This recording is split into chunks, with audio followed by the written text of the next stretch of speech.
The story for the photographer as a young man is a difficult thread to weave. We could say every action ever taken by anyone leads to present situation. Where then to begin? It was because Tony, my brother, he was going to university at the time and he had a hobby. I got the interest from him and I helped him out with a lot of stuff, which was just taking pictures, printing them and developing them and printing them. He'd get the film back to me and I'd develop the film, print the photographs and send them on to him, and he'd sell them to the customer, whoever it was, for a few bob, that's all. He was getting small wages then. So by doing that I got to know quite a bit about it.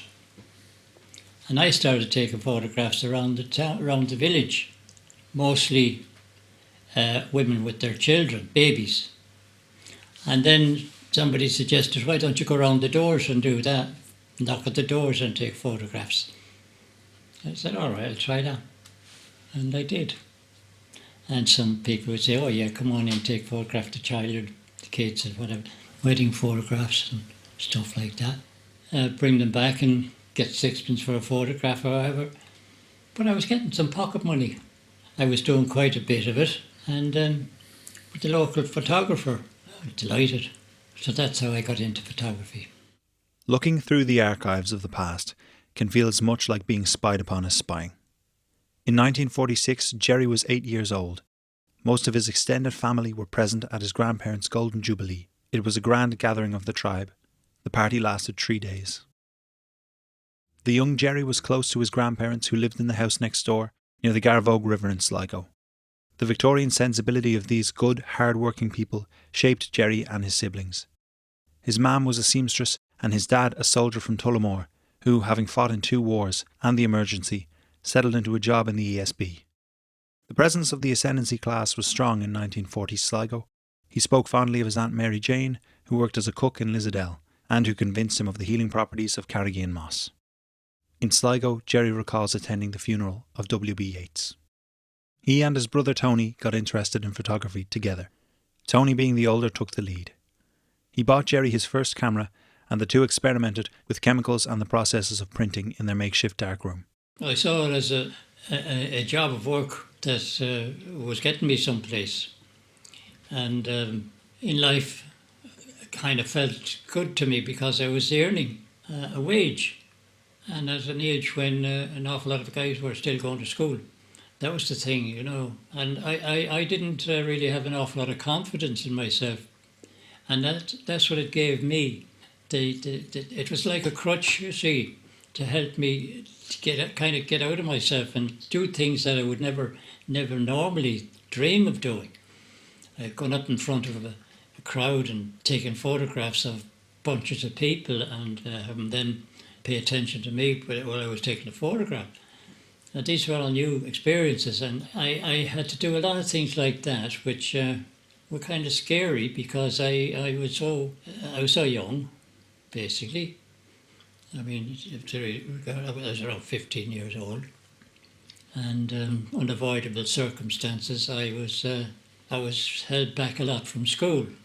So I wasn't really, what should I say, all that well equipped for getting out in the world at 15 and getting on with life. But I got well into the photography.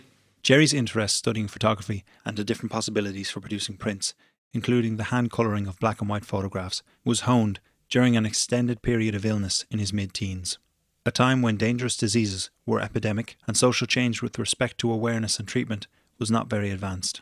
But artists in such situations often thrive. The skills Gerry learned, largely self-taught, served him well when he was noticed by Jim Eccles from the Sligo Champion. Jim gave him his first real break at the Champion office, developing the news photos and then assignments as his apprentice photographer. You did develop an eye for a kind of a moment when you would take the actual photograph. So you had to observe the people you were working with quite closely, to be sure that you were getting the best look on their faces to get on the screen. This was all new to me, but I had to do it. And I guess something came out that I didn't know I had, whereby I speak to them. I'd say what's the things I wanted done, and they generally would get in line and pay attention, and that helped me a lot to get the photographs I needed. You mustn't pay too much attention to the people and things that's happening all around you. You must look for a photograph to take. That's the difficult side of it, and the idea that you have to go in then and take photographs when there's emergencies and things like that.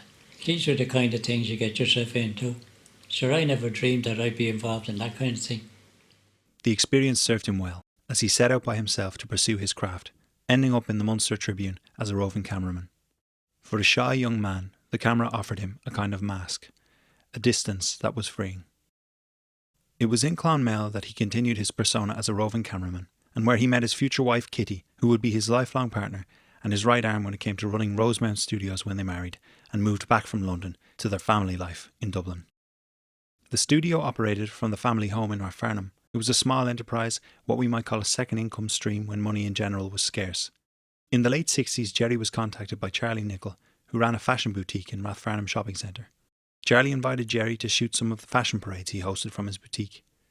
Most of the negatives lay undeveloped for 50 years, only printed in 2021 during the pandemic for an exhibition in Ballyroan Library. Things have a way of coming to light in such latent processes. The recent pandemic gave occasion to explore the old negatives and to revisit the old processes. Revisiting often means taking stock of loss, but it can also mean a possibility of new beginnings. At the launch in 2021, people had occasion to come together again, to rekindle community ties, and for some to recall the early days of a suburban neighbourhood. It means a lot more than I realised it would ever mean, because I thought all that was so far in the past until it was resurrected once more, and it's really exciting, and I'm very pleased to see it all happening.